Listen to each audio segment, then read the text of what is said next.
ladies and gentlemen, welcome back to the Charles Lovejoy podcast. I'm here with Chad, and I hate to break up your last name because I never can pronounce it. Quaker. Okay. We've known each other since the Navy. What years was that? It was 96. What was it? 96 through, was it 99? 96 or 99? Yeah, that's when I got out. So you were HM15? Yep. So we've known each other for a long time. Did you separate in 99 or? Yeah, I got out. Yeah. So October. And yeah, that for me was 10 years. How many years was that for you? 4. 4 years. Okay. Respectable. You served your country. That's what counts, right? It would have been longer, but stuff. Right. So yeah, 99, that was an interesting time in my life. That may come up on another podcast, whatever. Anyways, since you got out, we've connected through Facebook, and you've been doing racing, and it's a racing that I don't actually understand. And so I've watched you since 99. What is that? 20 years now. I've watched you, and I just don't understand the racing and how you got into it. So I'd like to hear about that. How I got into it? Yeah, how you're doing what you're doing. Well, I've been around this racing since literally before birth. I got into my car helping another friend of mine that was driving, like mid 2000s when I got out. And it was a guy I worked with, and he had a car and asked if I would help him with the car, since I've been around dirt track and stuff for quite a while. So I helped him with that. My dad and I built him an engine, and then he crashed it and he got hurt. So me and another friend of mine bought the chassis from him, and I fixed it, and I raced it for a couple of years, and then that one was so out of date that we trashed it, and we got a new chassis, and that's the one I have now. But yeah, I pretty much I got into it just from helping a friend of mine that I used to work with. He ran front wheel drives, and then we asked for my help is when he was in what is now a USRA hobby stock. Okay, can you explain to me how? I mean, I just talked to my dad right before we got on here. Explain to me the rules of this type of racing, because I don't understand it. The rules as far as, well, it's mud, and you guys have to connect, unlike NASCAR where you're not really supposed to connect. Okay, yeah, I get. Well, it's a dirt circle track. Dirt depends on what part of the country you're in, obviously. Around here it's black dirt, and we mix a lot of like hay or wood chips, or some tracks actually have cow manure in it to keep the dirt sticky. Okay. And then depending on how wet or dry the track is, we set up our chassis according to track conditions. So we're going, by the end of the straightaway, we're going like interstate speed into the corner, into like a 200 or 300 foot corner. Right. At like 65, 70 miles an hour. It doesn't look that fast, but we're moving. You're doing noble. I get it. Yeah. So do they publish what condition you're on? As far as, we have an app called My Race Pass that tells us when we get to the track and we sign in, we are assigned what's called a draw number. It's a random draw, and that sets where you start in your heat race and what heat race you start in, if that makes sense. Okay. Like it's 1 through 100, and depending on how many of us sign in, it goes from lowest to highest, and the computer kind of sets as to who starts where, and then you run your heat race, and depending on where you finish in your heat race is where you start in the feature. So there's no actual time trials. No, we don't time trial. What's the determination of standing? To where we start in the feature is determined by where we finish in the heat race. And then we're also giving, besides our heat race numbers, we are drawn a feature number. So if you finish first in your heat race and you drew let's say a 1, you will start pole on the feature. As to where if you finish first in your heat race and drew a 50, and the other guy finished his heat race like 1 or first or second, and he drew a 20, he has a lower number, he'll start ahead of you in the feature. Okay, and then what's your strategy on a track? Go fast, turn right. You have a dirt track, you got a car, and what's your strategy? What's your personal strategy? Well, the main objective is to, 1, not break your tires loose. 2 is to take the corner as fast as you can, because straightaway speed is all kind of irrelevant. Everybody, it's how fast you can get up to that speed, and it's how fast you can maintain the speed in the corner, and how your car acts in the corner, if it's tight, if it's loose, and then obviously not to hopefully wreck or be wrecked. Hitting other cars is a bad thing. Are you able to intentionally hit other cars? Well, yeah, it's been done. I mean, use what we call the chrome bumper sometimes. If someone's in front of you and they won't move and you're that much faster and you just can't get around them, sometimes people have bumped them going into a corner to get them loose, to get under them. I mean, that's probably as close to NASCAR like as we get. Right. But you can't knock them out like intentionally, right? No, you will get black flag for rough driving. Okay. So it's a pretty safe track to be on, where you're just trying to pole position, I guess, the next person that you're trying to pass, right? Yeah. Okay. And how does the mud / asphalt track affect the way the car acts? Well, a wet track is a looser track. So you want to what we call loosen your chassis, make it so it rotates easier. Because it's slipperier. And a dry track, we tighten the car up because it's too slippery, if that makes any sense at all. Now, do you do that at the track or in your planning? Like, I sponsored you this year for a small amount, but like whether it's going to have like cow dung on it or hay or.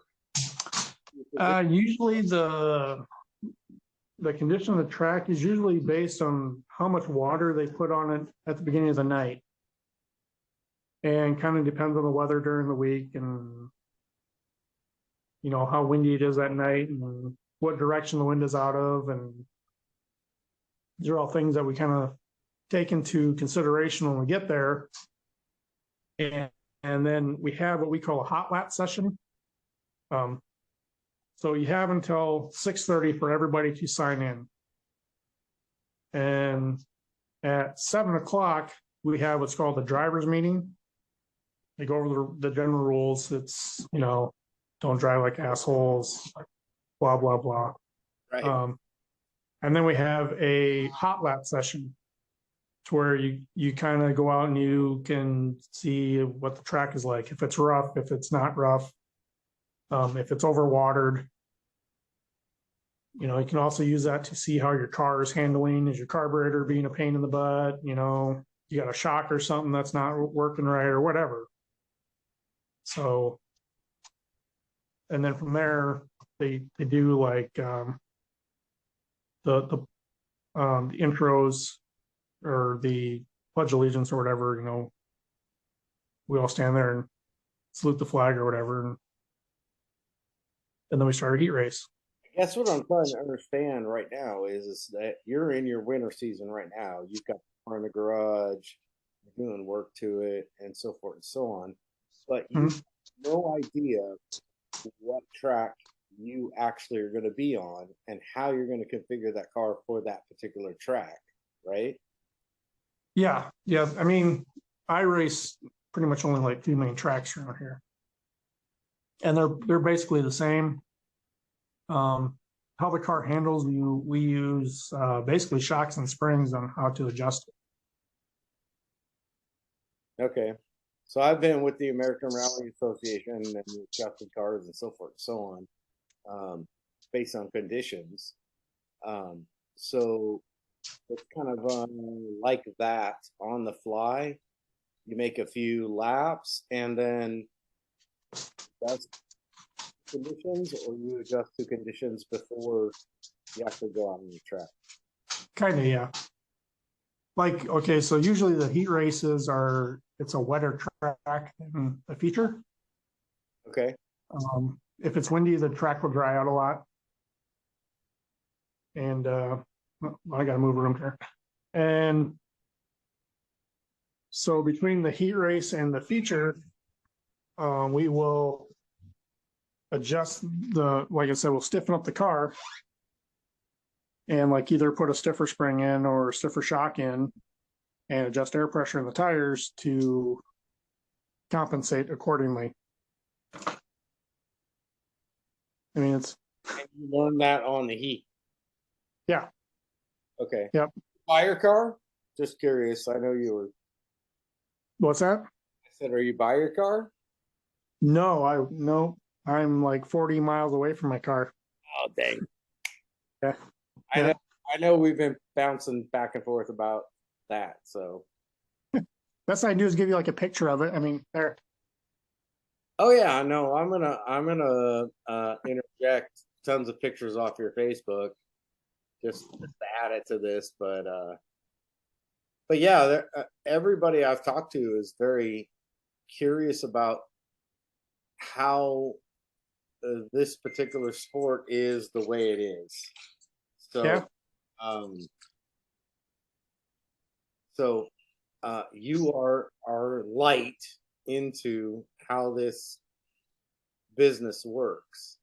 So you do this every single year, and I've watched you for quite a few years. So I really want the people that actually get a look at this say, okay, how did Chad do this, and how do you actually make this happen every year? Of course, Mhm. sponsors like myself or a lot of other people that you get sponsored from pay for it, but this is not your day job. No, no, no. Yeah, like I said, I have a lot of sponsors that cover a lot of it. Um, Probably about 60% of it, but at the same time, the other 40% that's covered by me is actually a large 40%, if that makes sense. So, and there's a lot of us that do that. I mean, not a lot of us have. There are some guys that honestly have 15 to $20,000 sponsors, and we're just like, how do they do it? But there's a lot of us that we don't have a bunch of sponsors, and it's out of pocket. All right. Well, I would love for you to. I'm going to broadcast this and I'm going to throw it out to as many people as I can. Give me your webpage, any type of endorsements, or any way to contact you for sponsorship. And I'm going to add your car into this video several times over and over and over again since we're good friends. So, Yeah, no, that's cool. No, I used to have an actual web page when I was rooming with my buddy from high school after I got out, because he kind of made like a personal web page, but that has since died. So now I have since then gone on Instagram and like tried to make that my racing page, and then that shares on to my Facebook page as well. So Meta business. yeah, well, I try to show people what I'm doing, and I mean it's fun. The main objective is to go fast and turn left, and we get kind of slideways other than asphalt track, So Right. and I don't know, it's therapeutic also at the same time, Really, you think? Yeah, I mean you got your week of work, and you're like, this pissed you off and that pissed you off, and this ain't going well, and you get in the car and you strap in and you put the helmet on, and that's all gone. It's gone. I mean, it's like pure focus. It's just you and the car and the wheel, and nothing else matters or even exists at that time. So that's my therapy. That's awesome. Racer Chad. No. I'll when I edit this video, I'll add links and stuff like that. Also, I do SEO and website building, so and brand building. Okay. But I wanted to bring you on because you're a personal friend of mine, and I want to promote your brand. So Very cool. Is there a circuit that goes across the world, or across the globe, or across the United States, or I mean, circuit? local for you? You mean like what sanctioning body do we use? So when I'm working with the ARA, American Railway Association, right?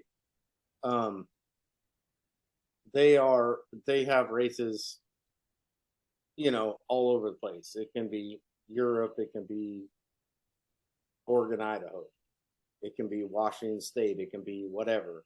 Does your association have that type of affiliation?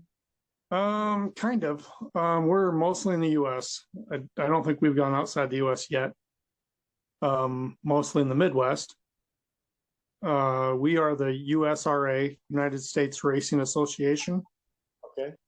That's who I get my license through. I have to be licensed because I earn points at the track, and if you race more than you get points, track points and national points. Right. So, but we have a big thing at the end of the year that's called the USRA Nationals down in Missouri. I have yet to go because it's expensive. So, right. Now I'm trying to get you more sponsorship here, so that's why I'm doing this. And I'd love to have lots of more interviews with you and learn more about track details and things like that. That would be great. But this was the first kickoff of us having a conversation and reconnecting after many years, for sure. Yeah. Love what you do. I think it's cool as hell, and I do appreciate your time tonight. Oh, that's not a problem. I mean, I wish I'd been able to do it at the car, but I said tin building and all, and they don't like internet. All right. Well, you'll text me when that can happen, right? Right. If I can find some way to get it done, I will. Because the car 88 is freaking awesome. Thanks. I wish just gotta make it faster. All right. Awesome sauce. I appreciate your time, Chad, and we'll reconvene and have another meeting pretty soon. You just let me know when you can be by the car. Cool. Yeah, I'll definitely do that. All right. I appreciate it. Thanks. Not a problem, brother.